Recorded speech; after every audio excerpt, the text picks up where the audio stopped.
This is Daily Blast Live. We're talking about what you're talking about. You all ready for this?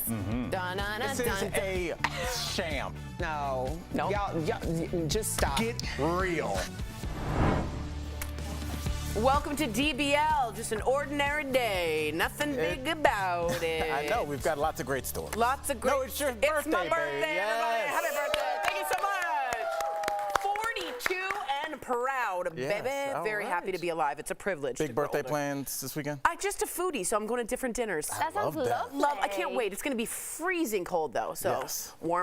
dress warmly. Well said. Welcome to DBL. We're starting off today with Jelly Roll. The rapper and country music star was on Capitol Hill, my hometown, and he was testifying in front of Congress, appealing to them to do more to tackle America's fentanyl crisis. Let's take a look at Jelly Roll.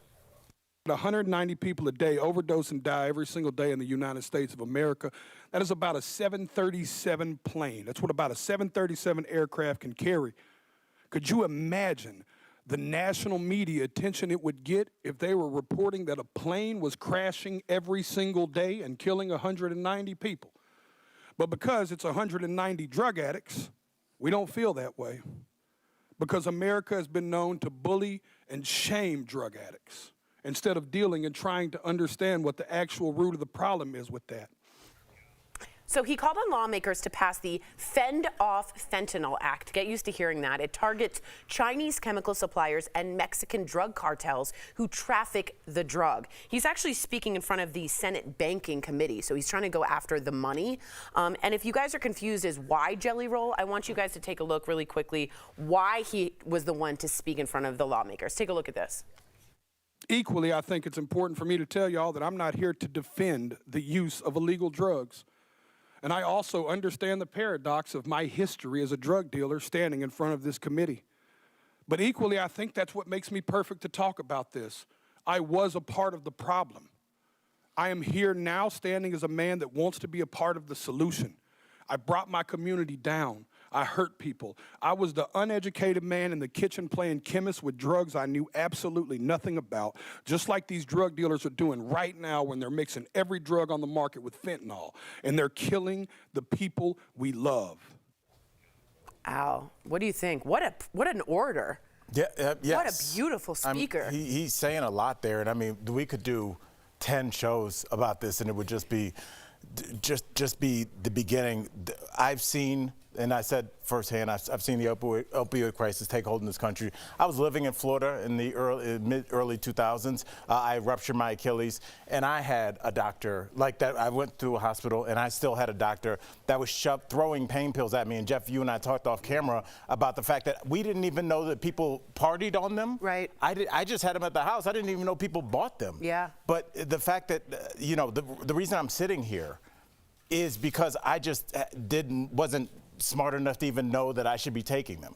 The idea that they've shoved these drugs on us and did nothing while they ran wild, destroying whole generations of families where we have grandparents and great-grandparents raising their grandchildren because 2 generations are gone and nothing's been done. And it goes back to the fact that anytime we start to make any progress with this kind of stuff, they just say something to divide us further, when really it's we the people. Jelly Roll looks like that. I have people that I love that I've lost through opioids. They look nothing like Jelly Roll. I know people that did not do any kind of drugs and were given these drugs by their doctor and have lost their lives. I know people that are just trying to have a good time in Mexico and lost their lives. And here we are, Jeff. What's been done about this? Why aren't we talking about this? I think it brings up a good point. And why Jelly Roll? What do you think about him specifically speaking to Congress? Well, I think more people are comfortable. Say I was delivering that message and I had the same problem. It wouldn't come across Very that true. way.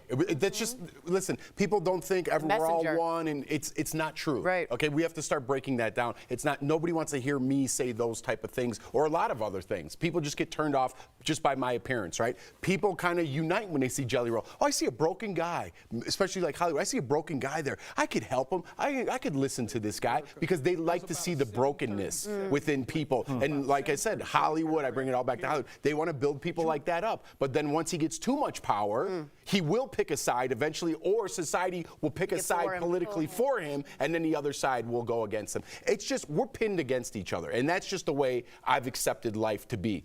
Pharmaceutical companies are a big part to blame, which we don't, but they're a moneymaker. again, in cahoots with the government. So again, I'm becoming this big conspiracy guy in my mind. I see it. But is it true? Is the government feeding into this crisis, right? And then when you can't afford that or your doctor cuts you off, where are you going to go? You go to the street and get the knockoff drug, and then there's fentanyl in there. And again, now you're going to pin me as a Republican. Open borders aren't helping.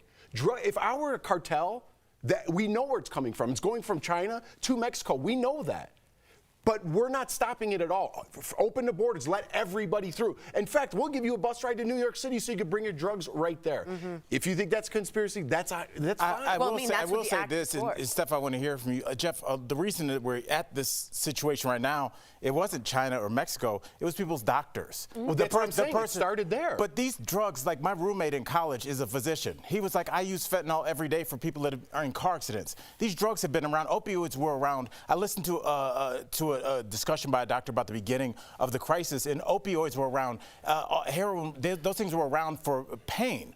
What happened is they realized that they could make money by giving these out. So there's a profit motive involved, and there's supposed to be checks and balances with government that are not in place, and that's why we are where we are. Wherever they're made, it doesn't matter. The people are going to get them regardless. I'm sorry, Steph. No, talking about people getting them, obviously Jelly Roll, he was incarcerated over 40 times before he was 22 years old for dealing and being involved in this industry. So what I think makes him so unique is he's got both sides of the coin. He's literally been the dealer, he's taken drugs, he's, you know, and now he's in a completely different place in which he can speak so beautifully, eloquently, and we can listen to him. He's identifiable, he's unique. He's relatable. He's very relatable, and I think that's what makes it so powerful. Like you said, I don't think anyone would want to hear. If one of us was sat in that seat giving that speech, it wouldn't come across anywhere near the same. Right. And I think it needs someone like that has now got a platform, that has had that background, that has been incarcerated 40 times plus, right, to be able to speak freely and honestly. I think that's so true, because right when someone else who's a politician speaks, you tune off. You're like, I don't want to hear from you. But when Jon Stewart comes up and speaks about the 9/11 people, like we talked about in the meeting, I'm paying attention, I'm listening. He has an investment into it, just like Jelly Roll. But real quickly, I love what he's saying. Right. I don't want to take away from what he's saying, and I think he's a great orator, and I love his story, and I love everything about him too. I'm on board. But we love people like that, but we don't allow people to make mistakes, to correct them, to speak from a point of view that no one else could speak from. Because we don't let people make mistakes. We want to ostracize from society, right? Yeah. But then when you hear someone like this speak, he's made plenty of mistakes in his past, and he's trying to right those wrongs. Exactly. So society, I don't fit in anymore, is what I'm trying to say. And I don't know where people are coming from. You won't let me make a mistake, but then you want to hear from my mistakes. Right. You applaud the mistakes that have happened. I don't know where, it just, society's upside down in 2024. All right. Let us know what you think in the YouTube chat. You can also say happy birthday if you want to. I don't know why. Coming up on DBL, our interview with Ross Matthews. Man, this guy is great. He's telling us what it takes to impress the drag race judges, and no more right turn on red. Yeah, the cities that are considering banning it in an effort to decrease pedestrian deaths. That was not a right turn on red.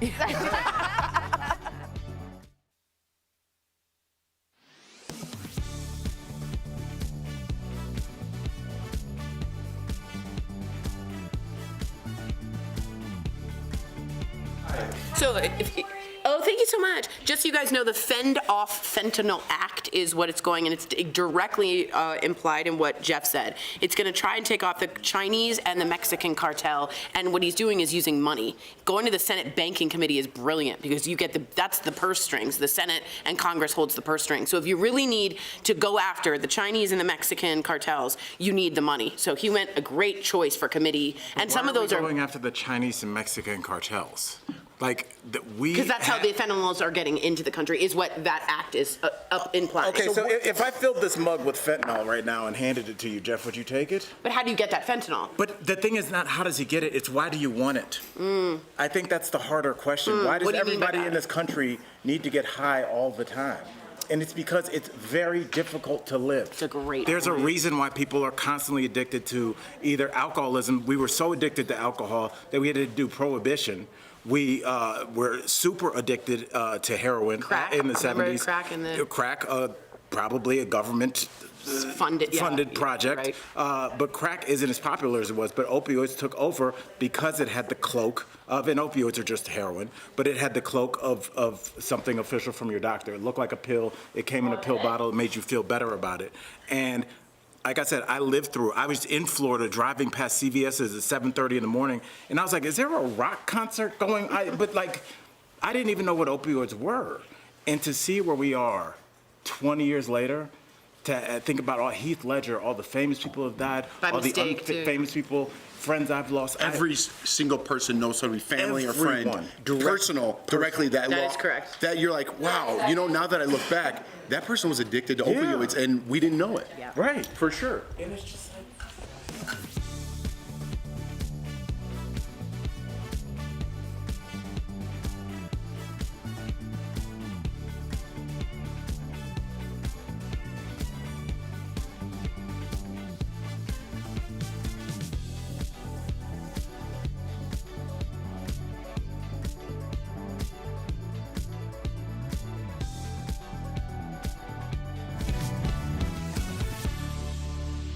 So welcome back to DBL. Officials in Atlanta are coming under fire after they proposed a ban on right turns at red lights and stop signs. It's part of an effort to prevent pedestrian deaths in crosswalks. Other places like New York, D.C., and even Ann Arbor, Michigan, go blue, are also banning or considering a ban. DBL Nation, what do you guys think of this? Should they ban right turns on red, yes or no? Go to dblvote.com to weigh in. Jeff, you had something to say about the inner cities?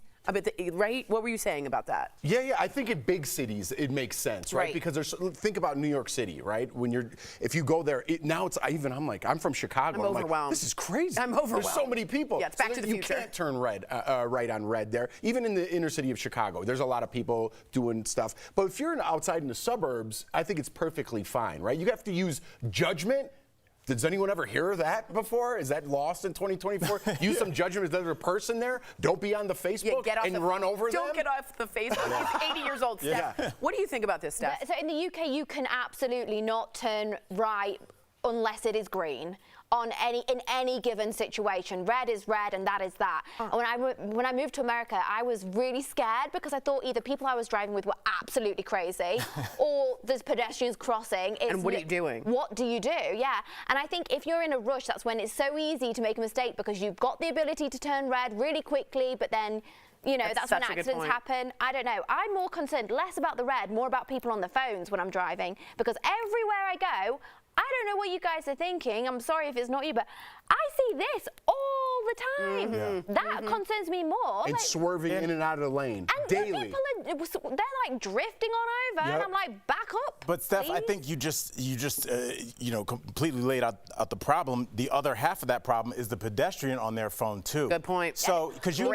like when you're walking and you're kind of getting that fresh air, you got your music on, whatever you're listening to, you are into it. So when you get the you can cross now, white guy telling you can walk through the crosswalk, you're just focused on that.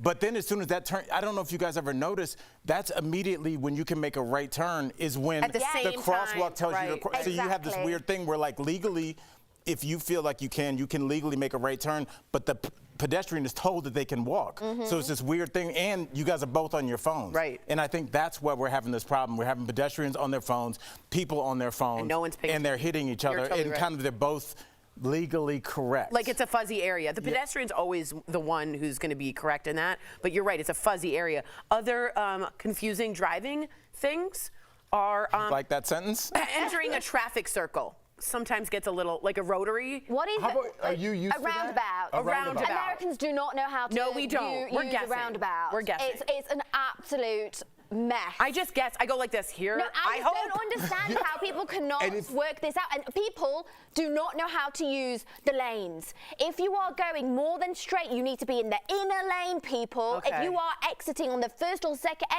second exit, you're in the outer lane. See, I just learned that right now. And then they're like cutting on Okay, in front, that's and I'm good to like, know. what are you doing? If you're using like Waze or something or Google Maps, I'm always like driving and I'm looking at the same time. I'm like, is it the first one or the second one? And I'm like yelling at my wife. I'm like, and I always pick the wrong one. I'm like, you told me it was the second one. She's like, go that way. I'm like, Is it I 3 hate or roundabouts. 6? Is it 3 or 6? I don't know what I'm doing. All right, let's look at the poll. Should turning right on red be banned? 82% of you are in a hurry. You say no. Coming up on DBL, we're talking with the amazing Ross Matthews. He's given us the scoop on the latest season of Drag Race. Ooh.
Welcome back. He's been making drag dreams come true on RuPaul's Drag Race for almost a decade. Earlier, we spoke with Ross Matthews all about the new season of his hit show and his healthy recipes for weight loss. Check it out. Please welcome back to the show, Ross Matthews. Hello.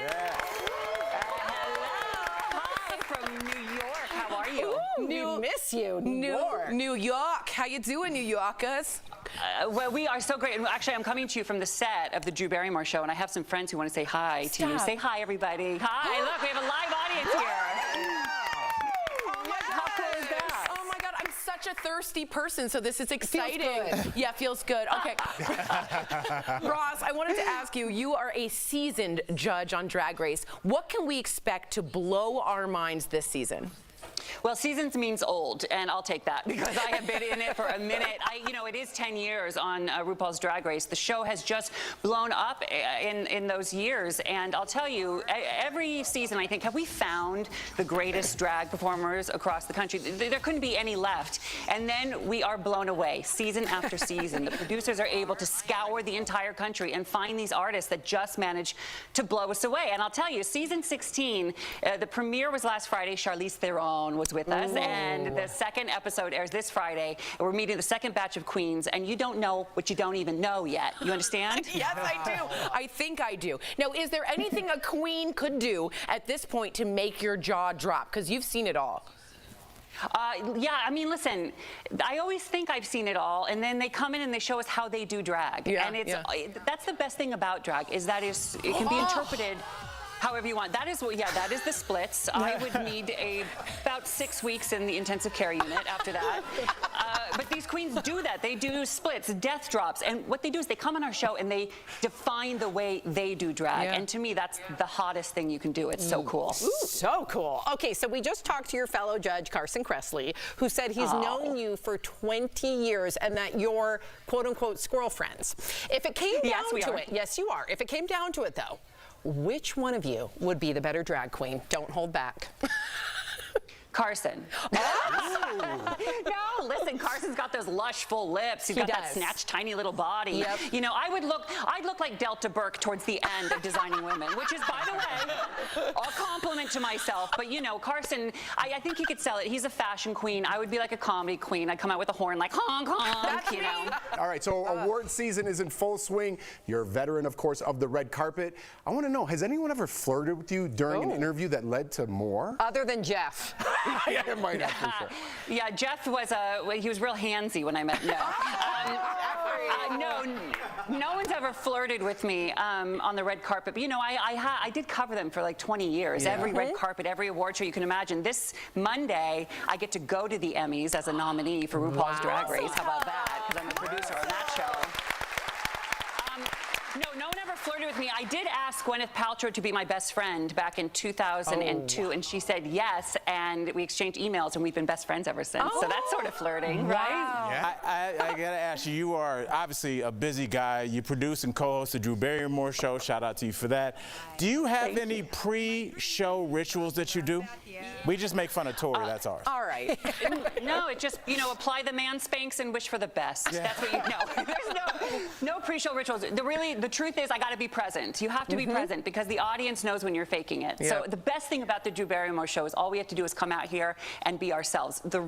Everything goes here. We are allowed to have all the feelings, from total heartfelt joy and excitement to heartbreak and emotion. And Drew is the best human being. I was just telling our audience that. She leads, she's the top, and we follow her example, and she lets us just be ourselves here. That's lovely. And so I love doing this show, and we just got announced today, picked up for season 5. Congratulations on all your success. Real quickly, I just want to get this in. You love to cook, and I hear, you know, I love to cook, so do you. You kept off 60 pounds. Bravo. You look fantastic. Yep. Yeah, you do you have any recipes for us? Well, my recipes are available at recipes.com. I believe that, you know, if you're on a health journey, and I am down 60 pounds, 3 years holding strong, you don't have to give up texture and flavor. So I'm cracking the code. I did it all by cooking for myself. I'm sharing all of that now for everyone. It's free at recipes.com. And my podcast, Hello Recipes, you can get wherever you get your podcast. It costs $0.00. So your money back guarantee if you don't like it. Ross, you wear too many hats. I'm jealous. Good for you. Thank you so much for being here. DBL Nation, you can catch the new season of Drag Race now on MTV and streaming every Friday. Congratulations, Ross, on all your success. Well deserved, buddy. Thank you. Bye, audience. I'm going to come see you in studio next time. Yes, Thanks, guys. Say bye, everybody. Bye. Thank you.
Welcome back. All right, computer elbow. We got to talk about it. It's a real thing, and relief might be as easy as just fixing your posture when you sit.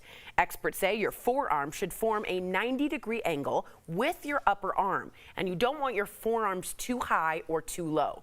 Do you guys ever get this computer elbow? When you ever check your posture? I was getting that because I didn't even know that was the name of it. Do you have computer? Yeah, I do. Not elbow. Do you have computer? Do you have computer? Do you have computer? But do you get this, or do you check your posture? I did, and I didn't know. You know what? Because your forearm rests kind of right here, and I was getting this pain, and I never put together that's what it was from. And then I remember my agent had a standing desk, and I was like, who would have a standing desk? That means you have to stand, and that's not great. And then I got one, life-changing.